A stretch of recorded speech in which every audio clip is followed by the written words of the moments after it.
This is a video to show you how to go about battery temperature issue on high-tech platforms. So this is one having issue here, so we have to change this IC here.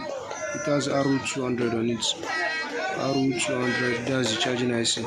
So what you'll be needing is just this and your hand blower. So after that you get a replacement for it. That is from this one here, from a scrap hole. So all I need to do now is just remove this one from here to this side here. So and then now we are done with it. So I plug it into the charger and now it is charging. No more charging temperature also.